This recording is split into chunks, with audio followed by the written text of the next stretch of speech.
Hi everybody, it's me Jill and welcome to Jill Informed.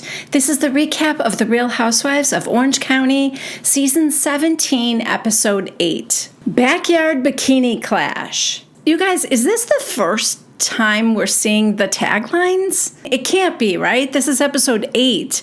I must have just missed them when I was so far behind and was quickly doing all of the first 6 episodes all at once. I must have missed them. Anyway, I noticed them today, so I'm going to go through them real quick for you right now. We start with Shannon's, and hers is, in Orange County, I call the shots, and it's always tequila. Heather, I like my life in HD. Sharp, bright, and more focused than ever. Emily's, I don't know why, I don't know where Emily's came from, but I love it. If you're gonna waste my time, at least hand me a taco.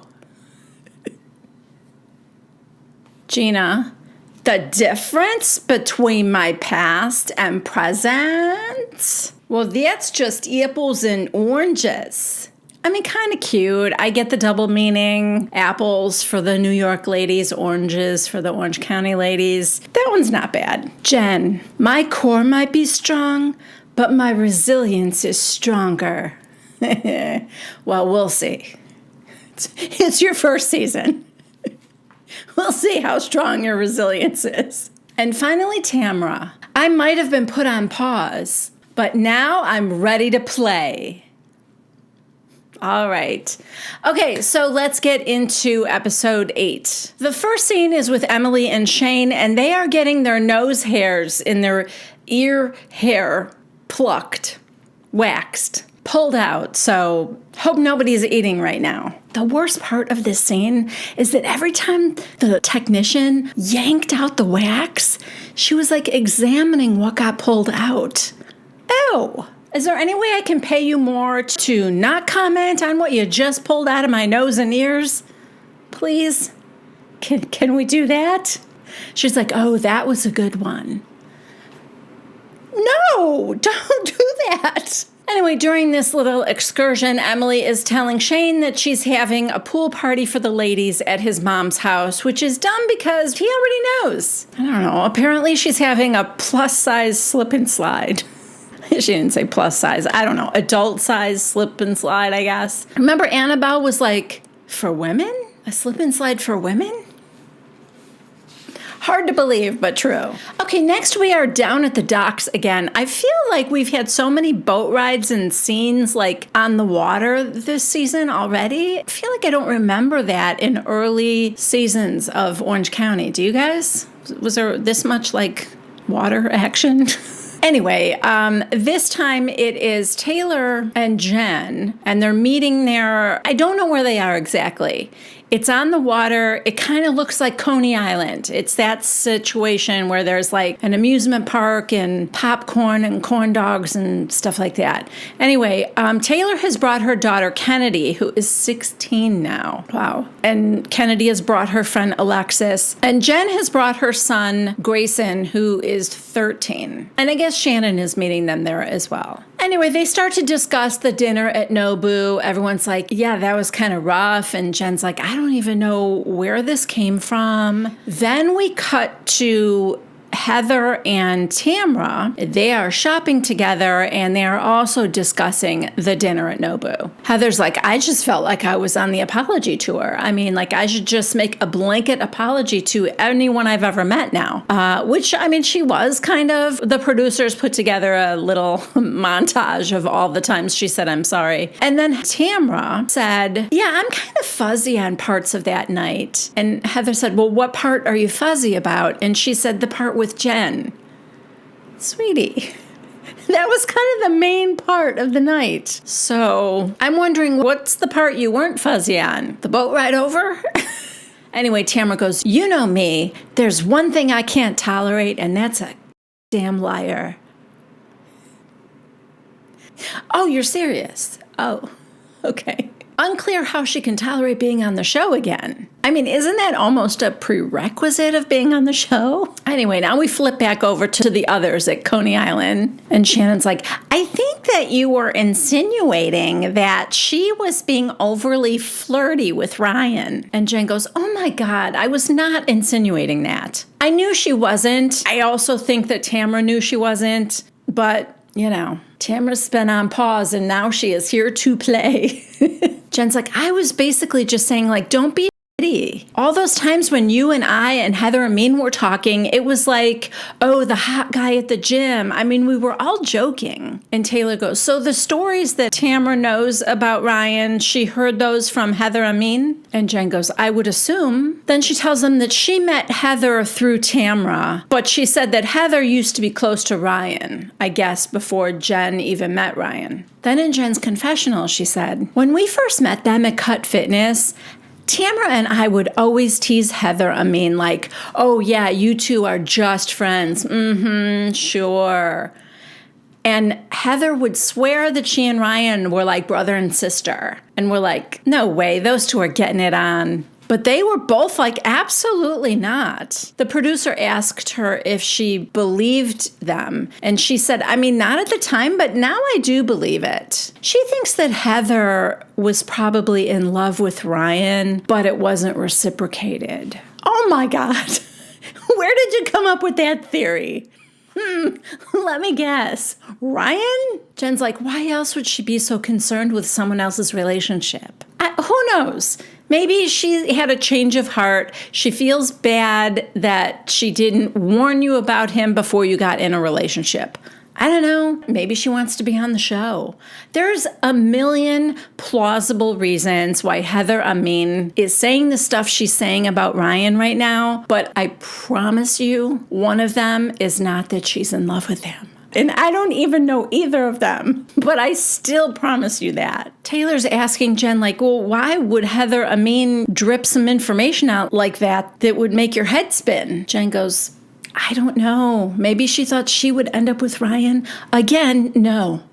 That is not it. Have you seen Heather Amin? I'm sorry. She's gorgeous. If she wanted to be with the town whore, she would have been with the town whore. It's not like Ryan would have turned her down.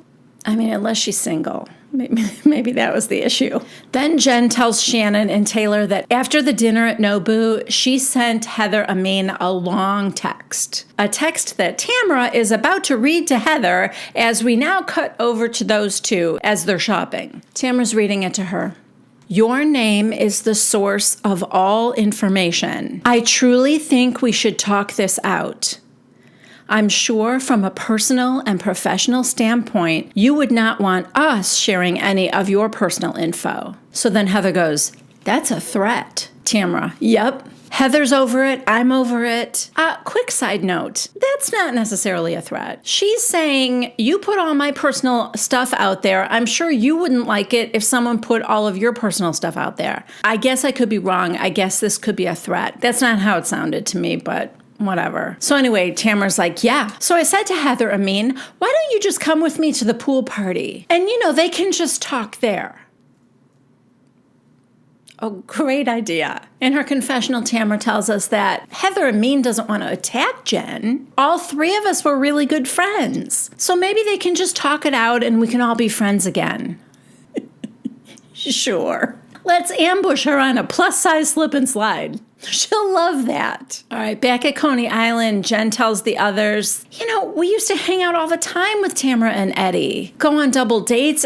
She's basically telling them she feels blindsided by Tamra. Her head is spinning, and then she comes home at night, and she's got 5 kids she needs to take care of. She's got to get them dinner and take them to basketball practice. Plus, it's affecting her relationship with Ryan. Yeah, they just had a discussion that morning. He doesn't like it. It just might drive him into the arms of another woman, if she's married.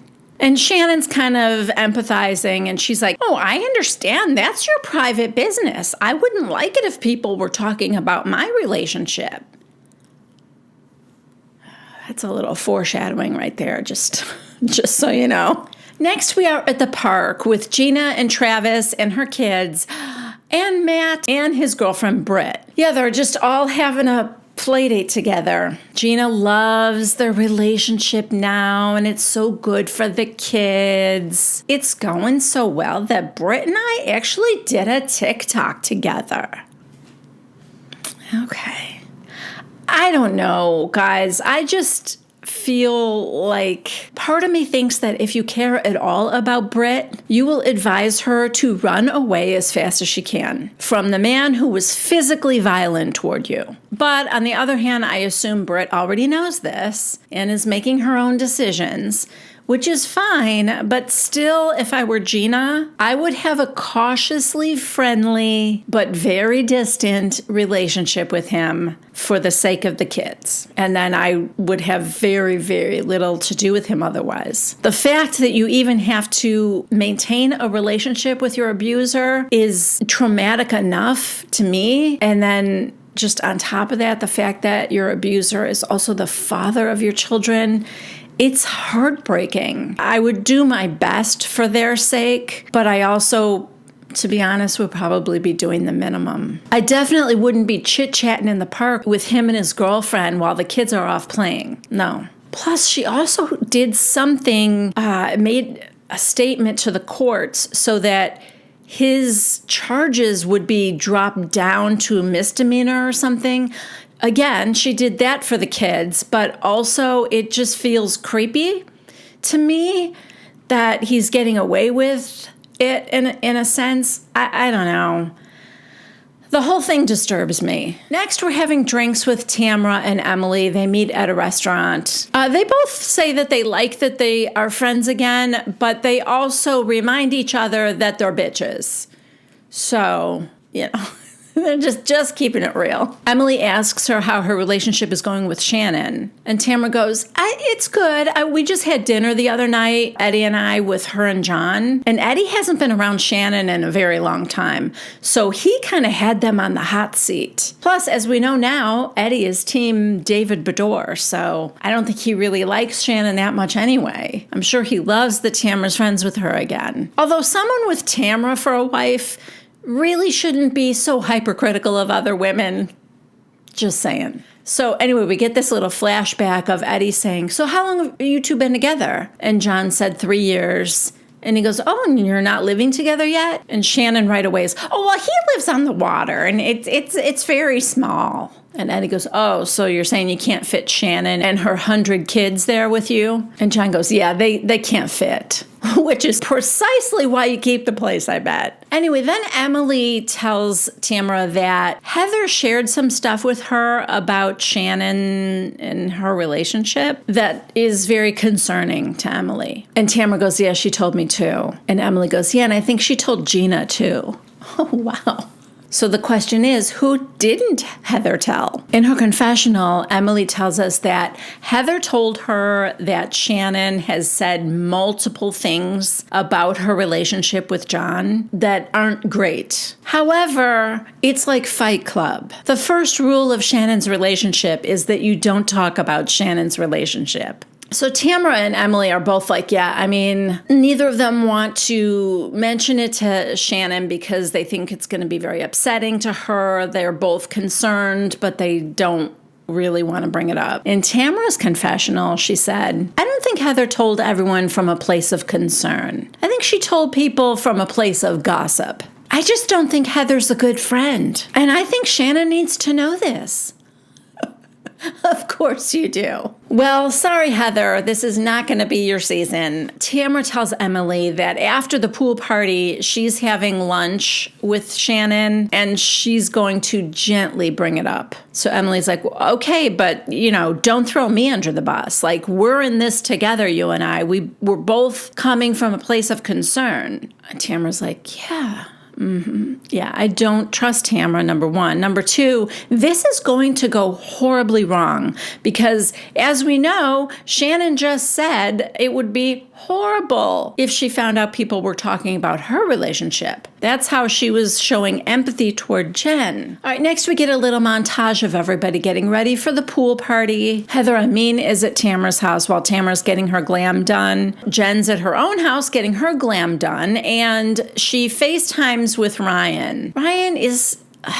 He's the kind, hey, babe, I was just working out and wanted to check in on you. And she's like, oh, yeah, I'm a little worried about this. And he goes, yeah, of course. And then he says, oh, real quick before you go, could you get me all the phone numbers to all the ladies? because I'm working on a new dick pic I want to send. Okay, so a few things. I have a few thoughts here. Number one, too soon, clown. Your first dick pic is too freshly in everybody's minds for you to be like all jokey about it. It's not that funny. Two, you're working on a new dick pic? Ew. I don't even want to know what that entails. Does it require a lot of editing? Filters, maybe? Maybe put a little face on it. And three, Jen hung up the phone thinking that was so sweet. Oh, he's so sweet. And then her glam team is like, he is such a sweetheart. What? The town whore is now the town sweetheart? How did that happen? What is he, sending free dick pics to the underprivileged? Oh, such a sweetheart. All right, so now all the ladies are arriving at the pool party at Perry's house, Shane's adorable mother. There's lots of extras there as well. Like Heather Dubrow came with a friend. We know that Tamara is bringing Heather Amin. Emily has a friend there. Just some people that aren't like friends of. They're kind of randos. A few of the girls are talking, and Gina and Emily are like trying to figure out. They're talking to Jen. Gina's like, it definitely seems like Tamara wants you to pay for something, but I don't know why. And Jen's like, I don't know why either. And here comes Tamara and Heather Amin. So that conversation kind of ends. People are milling around talking. And then Jen walks up and grabs Heather Amin, bachelor style. She's talking to someone else and she gives a, can I borrow her for a second? Thanks. And off they go for their one-on-one date. Anyway, they sit down, and Eagle Eyes Tamara has noticed, oh, Jen and Heather Amin are talking. She's alerting all the ladies around her. And Taylor goes, Jen said that they were in therapy, her and Ryan. And Tamara's like, their therapist is a psychic. Like, oh, so not a real therapist? Anyway, Heather Amin tells Jen that she thinks that she threatened her with that email. My guess is that Heather Dubrow's initial reaction of that's a threat, and Tamara going, yep. My guess is that Tamara then called Heather Amin and said, Heather Dubrow immediately thought that she was threatening you with that. And then the two of them read it over and over again, and they're like, you know what? I can see how that could be a threat. Like, it'd be a real shame if someone talked about your relationship in public, huh? You better watch yourself. Anyway, Jen's like, I absolutely was not threatening you. And then Heather Amin tells Jen that all that information was not coming from me, or at least not all of it. So she tells Jen that she was very upset when she received the dick pic from Ryan. So do you think he's going to have to be careful when he's working on his next one? He's going to have to be careful who he sends it to. And he needs to make sure that they are willing recipients. Heather Amin is like, that was very upsetting to me. I mean, we never had a relationship like that. And Jen goes, it wasn't meant for you. And Heather goes, well, then who was it meant for? Jen, me. He meant to send it to me. Sure he did. And Heather Amin goes, really? You play this dumb role. And Jen's like, I'm not playing dumb. You play dumb. I'm not playing dumb. Oh, sweetie. I don't know that I would so readily admit that I wasn't playing dumb because, the alternative is that you just are dumb, right? So now Heather Dubrow is walking past where Tamara and the other ladies are sitting, and she goes, I just saw Heather Amin and Jen talking. And Tamara's like, oh, do they need me? And Heather Dubrow's like, maybe, I don't know.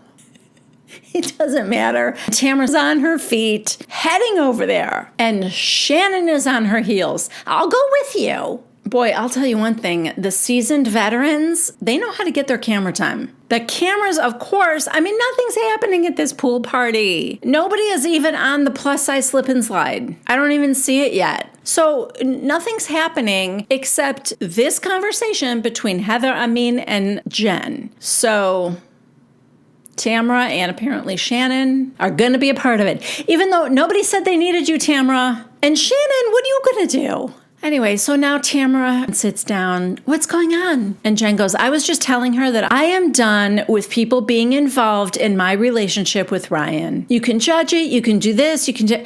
And Heather Amin goes, we're not judging it. But when you're not being honest... And Jen goes, what am I not being honest about? Heather Amin, oh, do you want to go there? And Jen goes, oh, that's what I said to Tamara. Heather Amin, if I found out that my boyfriend that I'm in love with and left my kids and my family for, if I found out he did what he did. Side note, she left her kids? I mean, she lives with her kids now, but was there a time that, like when she first got with Ryan, did she leave the kids too? Ugh. I hope not. I hope Heather Amin is wrong about that. Anyway, now we see the flashback to when Jen told Heather that when Ryan slept with someone else, they were on a break. Then we see like these dueling confessionals between Jen's and Tamara's. Tamara's like, they were not on a break. Jen says, I mean, it's not like because we were on a break, everything's fine. Like, no, I mean, I was mad about that and that I was hurt. Back to Tamara. I don't know why she's going along with this. Jen, it's not like Nancy Drew needs to solve the mystery here. This is nothing that I didn't know about already. Meanwhile, we have Gina and Emily talking together. They're looking over at the others, and Gina goes, what is Shannon doing over there? And Emily goes, oh, you know Shannon. She's got to get in the middle of things.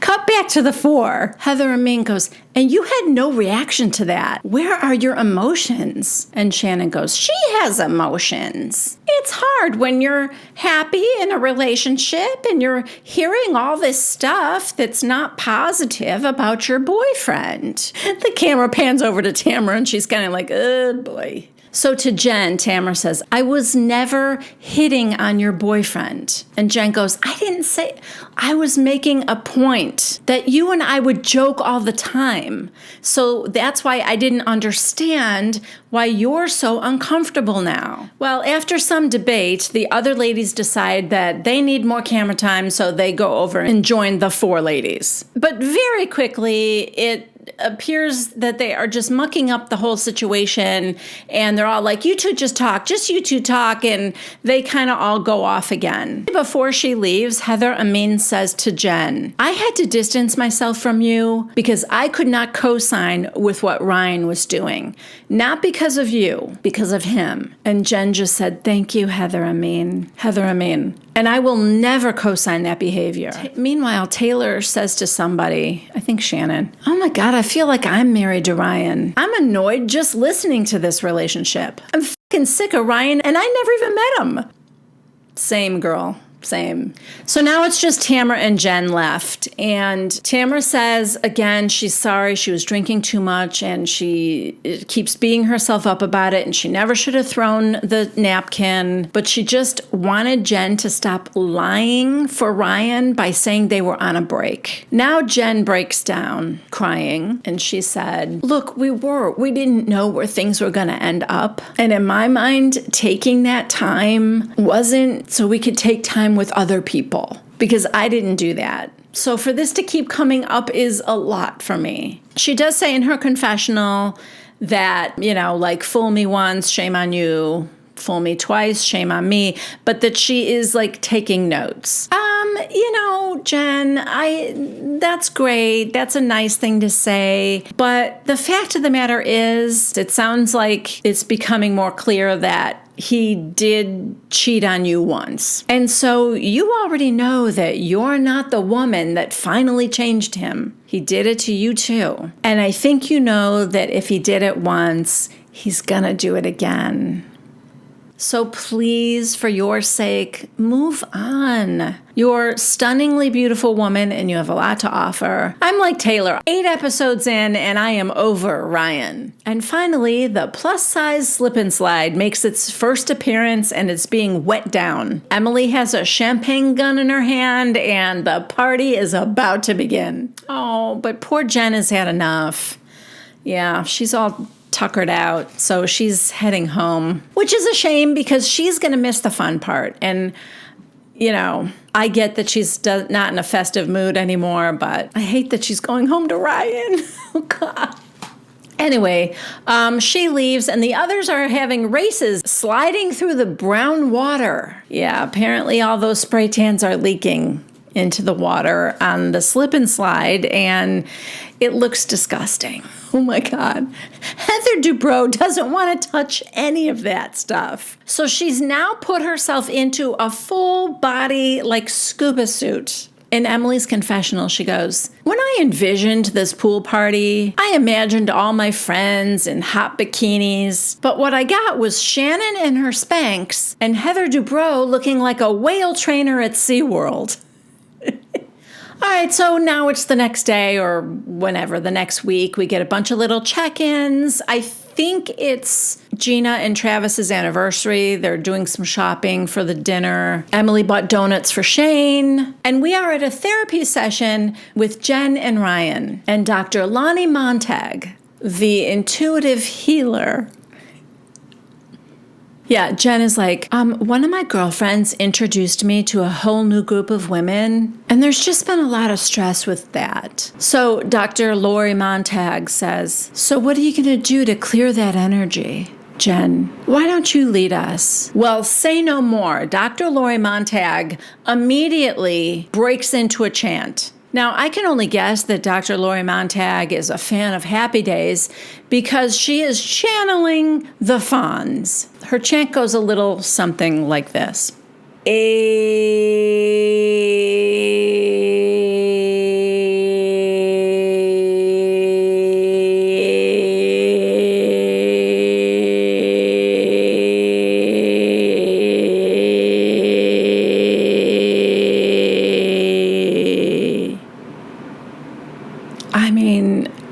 I will say it does go on for an impressively long amount of time. Someone's been working on their breath control.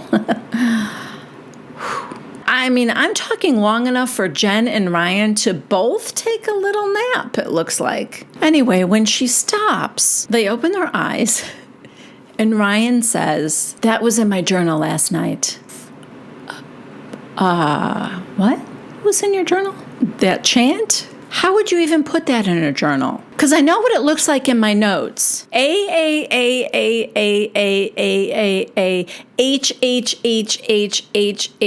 and then I just put a long line after that. So I'm curious to know if Ryan's journal looks a little bit like my notes here. Anyway, Dr. Lonnie Montag is very pleased with that. She's like, excellent. Look, to each his own. If that helps, that's awesome. I can't help but wonder, like, how much is she charging them? And would something like that fly in Greenville, South Carolina? Because I am available. Okay, so over at Gina's, she is making this romantic dinner for her and Trav. She tells us in her confessional that her dirty little secret, I don't even tell anybody back at home that I buy jar sauce. Anyway, she tells Travis that she got a call earlier telling her that she has been approved to take the real estate exam. And her real estate friends are going to take her out and show me like how they show a home. So I will be with them when they're showing a home. And I can just kind of watch what they're doing. And I really feel like this is going to be a good fit for me. Then she talks about how she didn't properly process her grief, all her stuff with Matt, because she was drinking at the time. And so it wasn't really until she stopped drinking that she was able to start to process. And that it scares her to think about being stuck in her old life because her life right now is it's like the best life ever, Travis. And she's so happy now. No, I'm happy for her. I'm thrilled she got away from him. What I don't love is, she said that like in therapy, she realized that she's more hung up on the cheating than the isolated one time that he was physically violent toward her. Okay, that might be, maybe that's true. Maybe she is more hung up on that. But let's not discount it. It just felt very calculated the way she was saying the one isolated time. Like she's making a point to let everyone know it never happened before, it never happened since, whatever. I don't know. It doesn't make it okay because it was an isolated time. Anyway, let's move on. It is now time for the lunch with Tamara and Shannon. And Vicky Gunvalson. Yes, that's right. You're not seeing things. That is Tres Amigas on your TV screen. They're back. Vicky got there first, and she had ordered 3 tequila shots, so she still knows how to whoop it up. When Tamara gets there, they hug, and it seems like they haven't seen each other in a long time. And then they say it's been like 3 or 4 months. And Tamara's like, well, you're never around. And Vicky goes, yeah, I try not to be home much.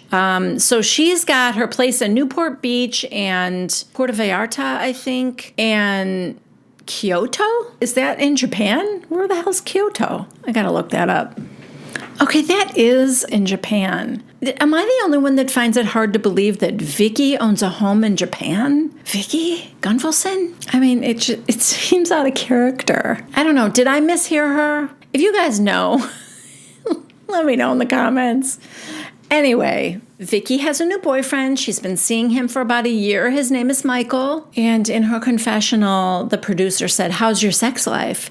And she goes, oh, it's great. He's a great guy. Have you seen him? Yeah, we did. I mean, he seems like a lovely gentleman.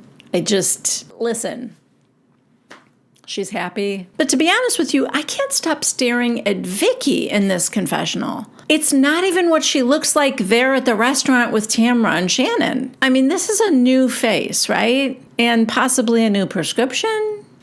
Just saying. Looks like a little Ozempic action.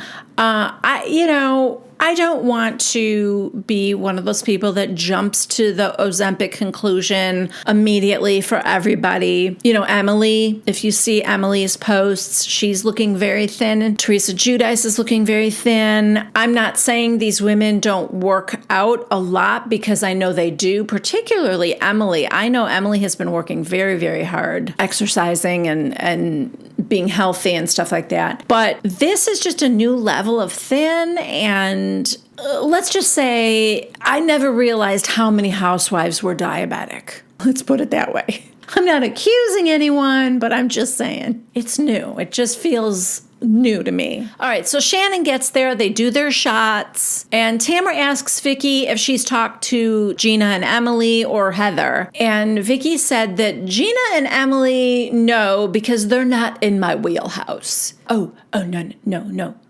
They're not in my wheelhouse. They're not in your wheelhouse? I'm not sure what she means by that. It sounds like a diss, but also part of me thinks that she just means that they don't, hang out in the same circles. Like, she doesn't really run into them at events and things like that. That's probably what she means. Anyway, she said that Heather she saw a year ago, but that Heather seemed very standoffish. Okay, so that's normal, right? There's nothing unusual there. But Vicky thinks that Heather looks down at her because she just owns an insurance company. To be fair, if Heather Dubrow looks down at Vicky, it's not because she owns an insurance company. That's not going to be the reason. She might think Vicky's a little uncouth, perhaps, but I don't think it's because she owns her own company, So then Vicky said, well, who's close to her? Are you? She says to Shannon, and Shannon goes, well, we had a rocky year last year. Tamara, define rocky. Then we get a flashback to Liam, Heather, Neeson. You just see Heather talking to Shannon like this. If you ever come after me or my family again, I have a very particular set of skills, and you will lose a lot more than my friendship. This is not a threat. It's a promise. Okay, Heather. So scary. Anyway, Shannon goes, I mean, she wasn't my biggest fan, but we've kind of worked things out. Tamara, do you confide in her? Oh boy. Here we go. Strap yourselves in, guys. Shannon. Yeah, sometimes I do. Some things I have. Do you feel like she would ever repeat the things you say in confidence? And Shannon goes, no. I do believe she has a vault. Well, she might have a vault, but she's not using it. The door's wide open. Tamara just slowly takes a sip of her drink. And Shannon goes, oh. So, have you heard things about me recently? Vicky gasps. Oh, she knows something. And Shannon goes, don't bring it up. Don't bring it up, Tamara. And Vicky's like, I mean, if it's a vault, it's a vault. It's a vault. But we want to know what it was. Who's we? Because Shannon clearly does not. Shannon just begged Tamara not to say anything. Shannon is now like, Tamara, you can't do this to me right now. And Vicky goes, are you okay? No, Vicky. Well, how long have you been out of the loop? Can you not see that she's clearly in distress? You remember the feeling, don't you? With the binders on Brooks? Come on, you know what it feels like to be in the hot seat. And Shannon just goes, sorry, I'll tell you later, I'm mic'd. And she gets up and she goes over to a table at the restaurant where I assume production is sitting. Because if it's not production, then she just went up to a random table. Tamara's like, oh no. So she gets up and follows her. Before she gets there, Shannon is telling them, is she going to say something about my relationship? Because that's going to be a problem. That will be a problem. Is she going to say something that's going to destroy my relationship? Now Tamara walks up and she goes, is that what this is about? And Tamara goes, yeah. Shannon, are you wow. I'm done. My relationship is over if this is on the air. And back at the table, Vicky's like, and then there was one. Ha! Yeah, so fun. Yeah, so that was it, you guys. We have a to be continued. Now, okay, so knowing what we know now, right? They're not together. Well, one of you guys said in the comments that they broke up, but now they've been seen together. Unclear whether it's like they're fully back together. I'm not sure what's going to happen next week. I'm not sure if something Shannon said about John or whatever is going to come out next week or not. But that can't be what broke them up in real life because it's only airing now. So like if this is the first time John's hearing it or something, the only thing I can think of is that when this episode was filming, Shannon went home knowing it was going to come out and then told him and they broke up then. I don't know. Unclear. But in any case, that's it for me. That was it for episode 8. It was a pretty good one. I mean, we could have done a little bit more with a plus size slip and slide, but I hope you guys had fun. Thank you so much for being here. If you liked this recap, please give it a thumbs up. If you haven't yet subscribed to my channel, please consider doing so. And please consider clicking on that bell icon if you would like to be notified every time I post something new here on my channel. If you haven't checked it out already, in the description box below, I have some new recommended items for Amazon. I'm still an Amazon affiliate, so go ahead and check those things out. See if there's anything that is of interest to you. I have organized them by category, so hoping that that would be a little bit more helpful for you. And yeah, that's it from me. I love you guys, and I will see you next week. Bye.